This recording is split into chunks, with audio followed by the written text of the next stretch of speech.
30 milijonov evrov težka investicija, 4 velike in 2 mali operacijski dvorani, diagnostične ambulante. To bo v zasebni bolnišnici, ki bo zrasla v neposredni bližini centra Soča. Diagnostični center Bled, ki jo bo gradil, ima namreč gradbeno dovoljenje, samo vprašanje časa je, kdaj bodo gradbeni stroji še zahrumeli. V dejstvih se zato sprašujemo, kako je mogoče, da sistem zasebnikom, ki večino denarja dobijo iz javne zdravstvene blagajne, omogoča, da svoje profite usmerjajo v zasebne posle in na ta način gradijo vzporedni zdravstveni sistem. Maja Sodja.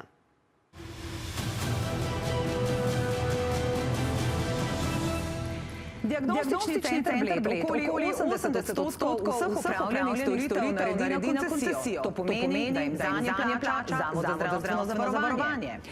To potrjuje tudi lanski seznam največjih koncesionarjev, na njem so kirurški sanatorij, ki je iz javne blagajne dobil slabih 13 milijonov evrov, MTC Fontana okoli 7 milijonov evrov in pol, ter še en diagnostični center dobrih 7, vsi trije so v lasti Blejskega centra, ki ima pod seboj kar 8 zdravstvenih centrov, poleg tega pa še podjetje za nepremične storitve, prek katerega so kupili zemljišče za novo bolnišnico. Kako zelo upeti v javni sistem dokazuje tudi primer bolnišnice Jesenice, ki jim omenjena MTC Fontana zagotavlja radiologe. Koliko zanje plačajo, koliko dela opravijo?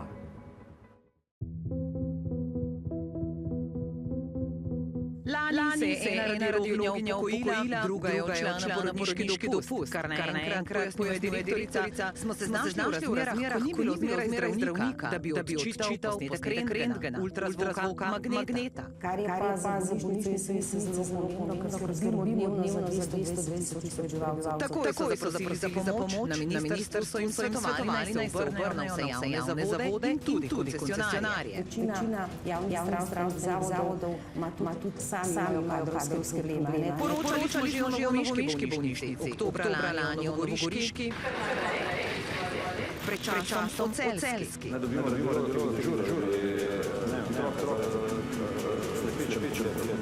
Na jeseniški poziv se je odzval Bled. In kako praksa izgleda? Ne,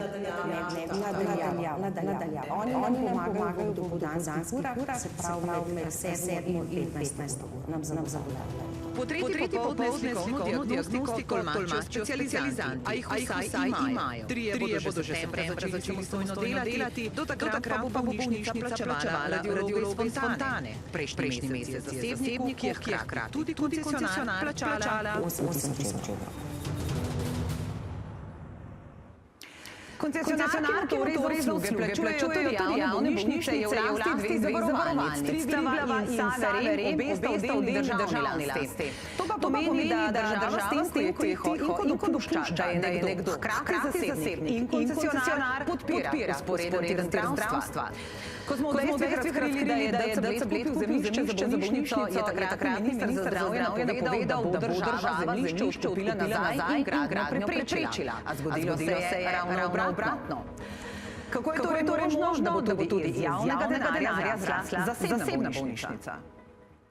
Ali mi ustvarimo iz ZZS-ja profit, drugi pač ne je stvar organizacije dela. Ampak je pa dejstvo, da vi denarja, presežka, torej profita, ne vlagate nazaj v javni sistem. Ne, dejstvo je obratno. Ves denar, ves višjega denarja, ki bo ustvarjen iz naslova profita in se kaže profit, se vrača v medicinsko opremo, v nove bolnišnice, pa v gradnjo nove bolnišnice, ne pa v krepitev javnega zdravstvenega sistema.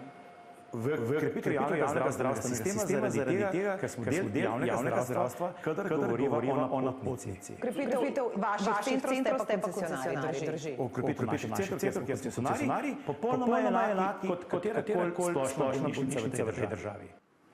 Po Popolnoma enaka zagotovo ne, saj za koncesionarje veljajo povsem drugačna pravila. Poslovno namreč delujejo kot gospodarska družba in so neprimerljivi z javnimi zavodi, kjer imajo zaradi rigidne zakonodaje pogosto vezane roke.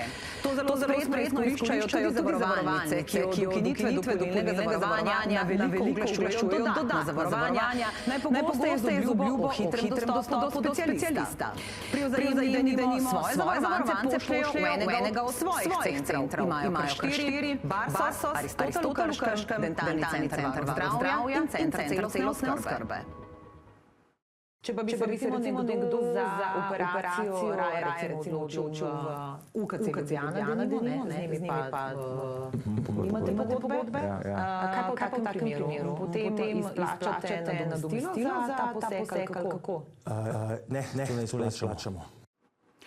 Tistim, ki svoje profite vlagajo v zasebne zdravstvene centre, to omogoča slabše dostopen javni sistem. Tukaj zavarovalnice, to boste slišali v nedeljskem fokusu, izkoriščajo potrebo po varnosti bolnikov.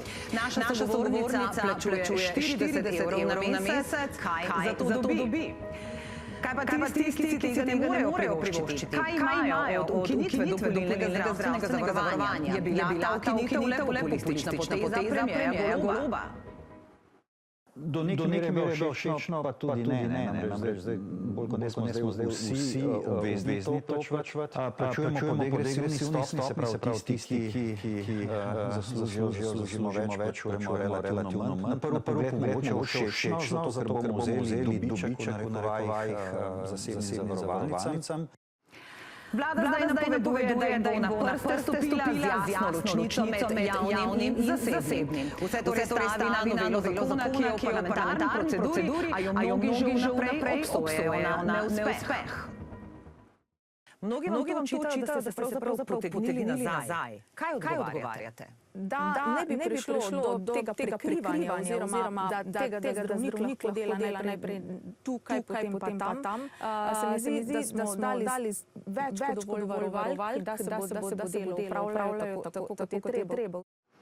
Ministrico smo vsebinsko izprašali, kaj odgovarja, boste slišali 24. fokus v nedeljo. O prepletu javnega in zasebnega, o tem, kako v našem zdravstvu kroži denar, podrobnejša analiza na 24.com.